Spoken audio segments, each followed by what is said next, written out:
এই বেলুন লাগবে কারো? বেলুন, এই বেলুন। বেলুন কত করে? আন্টি এক পিস 10 টাকা। আচ্ছা ঠিক আছে, আমাকে একটা বেলুন দাও।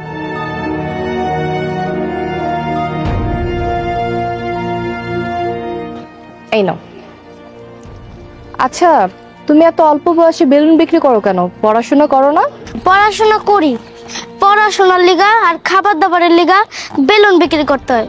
ঠিক আছে, ঠিক মতো পড়াশোনা করবে, ঠিক আছে? বাই।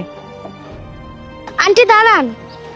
আন্টি, আমি এই বেলুনটা আপনাকে গিফট দিলাম।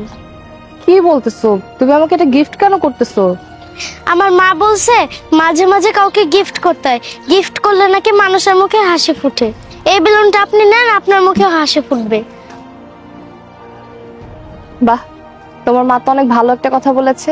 আর তুমি এইটুকু একটা বাচ্চা হয়ে তোমার মায়ের কথা শুনতেছো। তুমি অনেক ভালো মানুষ। ঠিক আছে, ভালো থাকবে।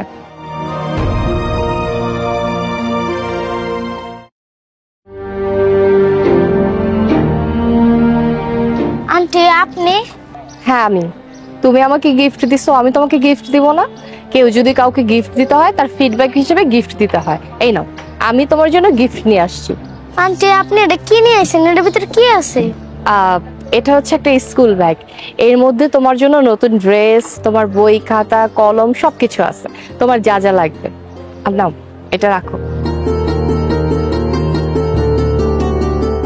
আমি তোমার জন্য অনেক দোয়া করি, তুমি বড় হয়ে ভালো একজন সৎ একজন মানুষ হয়ে ওঠো। তুমি আসলে অনেক ভালো মানুষ, তোমার মা অনেক ভালো মানুষ। আন্টি আমার কাছে এটাই অনেক। আমার মা কইছে কারো কাছ থেকে যদি দোয়া পাইতে হয় ভালো কাম করতে হয়। আপনি আমার জন্য আরো দোয়া করবেন, আমি জানি জীবনে অনেক বড়ই ভালো পথে চলতে পারি। হ্যাঁ, তোমার মা একদম ঠিকই বলেছে, মানুষের দোয়া আসলে পাওয়াতে সোজা না। আমি তোমার জন্য সারা জীবন দোয়া করব, তুমি যাতে মানুষের মতো মানুষ হতে পারো। আর হ্যাঁ, আজকের পর থেকে ঠিক মতো পড়াশোনা করবা, পড়াশোনায় মনোযোগী হবা। আর হ্যাঁ, তোমার যদি কোনো কিছুর প্রয়োজন হয়, ওই যে সামনে যে বাসাটা দেখতে পাচ্ছ, এই বাসার 3 তলাতে আমি থাকি, আমার বাসা চলে এসো। ভালো থেকো।